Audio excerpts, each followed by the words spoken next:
ನಮಸ್ಕಾರ ಎಲ್ಲರಿಗೂ, welcome to my YouTube channel. ಬನ್ನಿ ಇವತ್ತಿನ ವ್ಲಾಗ್ ಇವಾಗ ಶುರು ಮಾಡೋಣ.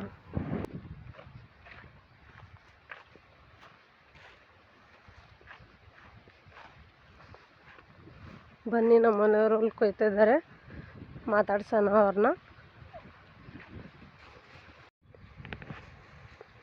ನಮ್ಮ ಮನೆಯವ್ರು ಹುಲ್ ಕೊಯ್ತಾ ಇದ್ದಾರೆ, ಕೇಳೋಣ ಬನ್ನಿ. ರೀ ಹುಲ್ ಕೊಯ್ದಾತ? ಎಷ್ಟು ದನ ಅದಾವು?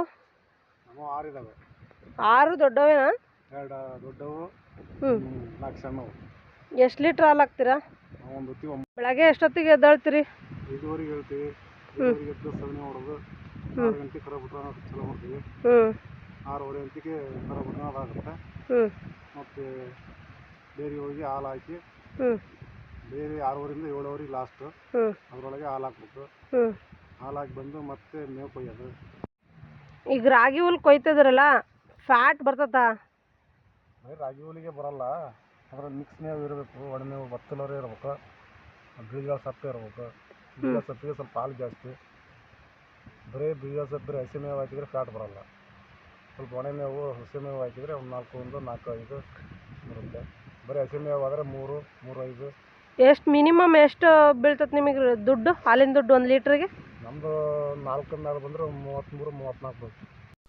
ನೋಡ್ತಿದ್ದಂಗೆ ಗುಡ್ಡಗಳು ಕಣ್ಣಮರೆ, ನೋಡ್ತಿದ್ದಂಗೆ ಸೇತುವೆಗಳಿಲ್ಲ, ನೋಡ್ತಿದ್ದಂಗೆ ಊರುಗಳೇ ಇಲ್ಲ.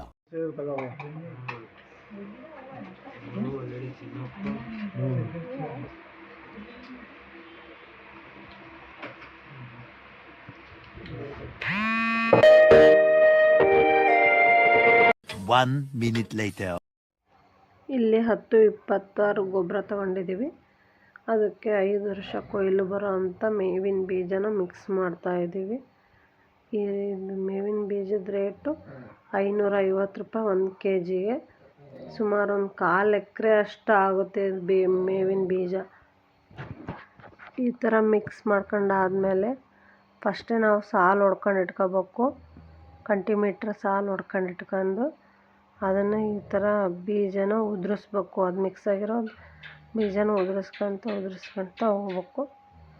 ಆಮೇಲೆ ಇದಕ್ಕೆ ನಾವು ನೀರು ಕೊಡಬೇಕು. ನೀವು ಜಟ್ಟ ಆದರೂ ಆಗಿರ್ಬೋದು, ಹಾಯಿ ನೀರಿಗಿಂತ ಜಟ್ಟೆ ಉತ್ತಮ ಇದಕ್ಕೆ. ಯಾಕೆ ಅಂತಂದರೆ ನಾವು ಇದನ್ನು ಮಣ್ಣು ಮುಚ್ಚೋ ಹಾಗಿಲ್ಲ. ಮಣ್ಣು ಮುಚ್ಚಿದರೆ ಆಳವಾಗಿ ಹೋಗ್ಬಿಡ್ತದೆ ಬೀಜ, ಸೊ ಹುಟ್ಟೋದಿಲ್ಲ. ಅದಕ್ಕೆ ನಾವು ಜಟ್ಟು ಹಚ್ಚಿದರೆ ಅಷ್ಟು ಆಳವಾಗಿ ಬೀಜ ಹೋಗಲ್ಲ.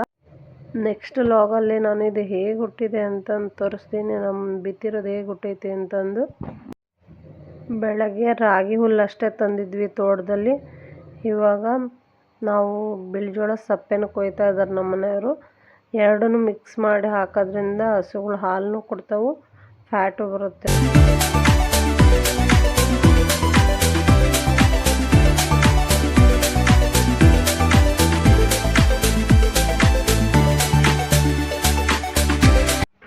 ಇಲ್ಲಿಗೆ ನಾನು ಇವತ್ತಿನ ವ್ಲಾಗ್ನ ಮುಗಿಸ್ತಾ ಇದ್ದೀನಿ. ಪ್ಲೀಸ್ ನನ್ನ ಚಾನಲ್ನ ಸಬ್ಸ್ಕ್ರೈಬ್ ಮಾಡಿ, ಸಪೋರ್ಟ್ ಮಾಡಿ, ಶೇರ್ ಮಾಡಿ, ಲೈಕ್ ಆ್ಯಂಡ್ ಕಮೆಂಟ್ ಮಾಡಿ. Please watching my channel.